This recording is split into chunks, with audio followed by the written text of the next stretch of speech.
қарындаш, Киров атындағы университеттің алғашқы түлектеріміз ғой. Не деген? Қараңдаршы мен қаламды.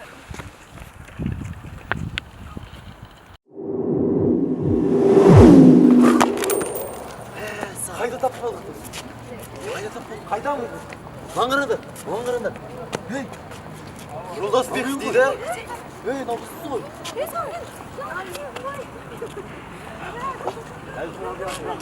сен ғой. Ей, Айбынасты бабамыз ғой. Өсінде қараңдар. Жүндір, көрейік.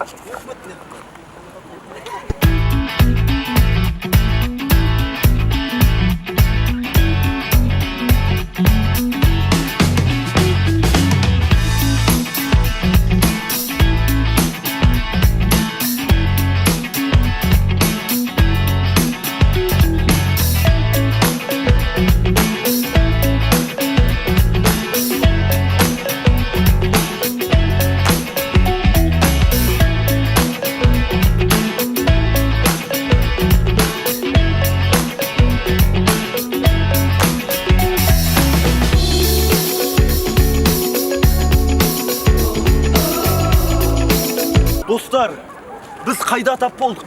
Мен әлі де түсініп тұрған жоқпын. Бұрын соңды мұндай жер көргенсіңдер ме? Жоқ, тоқтаңдаршы. Біз болашаққа түсіп кеткен сияқты. Жоқ, ондай болу мүмкін емес. Болашақ дейсің бе?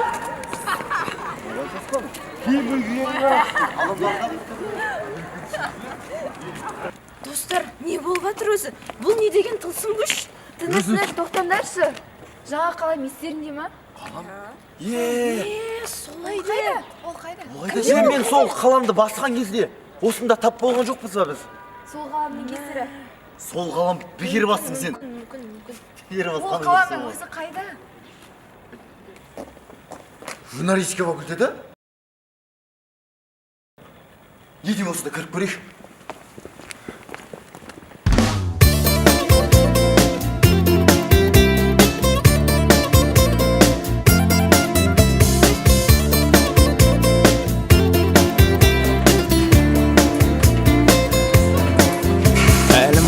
Жүрген ару шетелдегі қылығым балма әлде шекермеді зуылдағы Саған Кемірбек Қожекеев жер сухар дейді.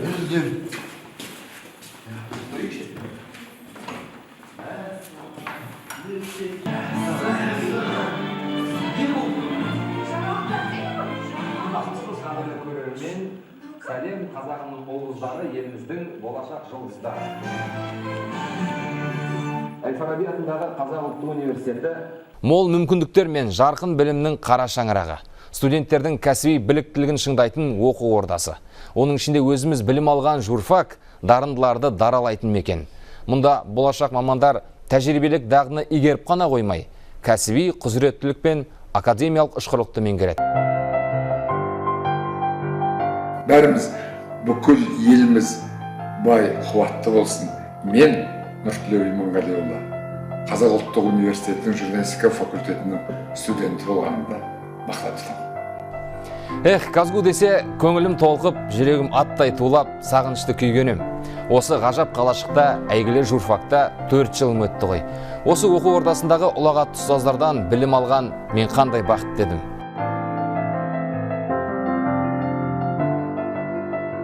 Мен де Әл-Фараби атындағы Қазақ ұлттық университетінде білім алдым және журналистика факультетінде оқығанымды мақтанышпен барлық жерде айтып жүремін.